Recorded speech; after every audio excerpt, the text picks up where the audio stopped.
سوال 34 از فیزیکه درباره شتاب و به فکرم سرعت مسافر در سوال خانه ورزشکار اگر با شتاب دائمی 1 متر ثانیه کوادرات دعوت در 20 ثانیه چقدر مسافت را طی کرده میتواند. اما میدانیم که شتاب با فرمولش با چی علاقه داشت؟ با سرعت و وقت، سرعت تقسیم وقت. لیکن در اینجا از ما مسافه میپرسد. با دیگر فرمول هم هسته خیلی که میدونید. یکی از فرمول ها این مسافه طی کرده شده رو x گوییم. این با سرعت چه علاقه دارد؟ و نوع ابتدایی ضربی وقت جمعیت تقسیم 2 شتاب ضربی وقت در کوادرات. این فرمول است، یعنی مسافه طی کرده. در اینجا چی گفته؟ سرعت ابتدایی ما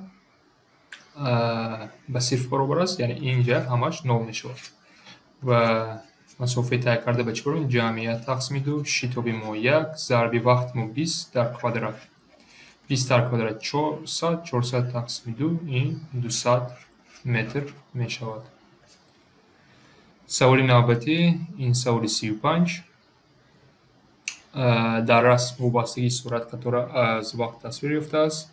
شتاب قطار را در 4 ثانیه از آغاز حرکت معین کنید. یعنی سوال مشکل نیست. 4 ثانیه اول از 0 تا 4، یعنی اینجا فرمول سرعت رو استفاده می‌بریم. فرمول شتاب رو سرعت تقسیم وقت. سرعت ما چند است؟ سرعت اولین 0 سر میشه، از 0 سر میشه تا 20، یعنی فرق آنها 20.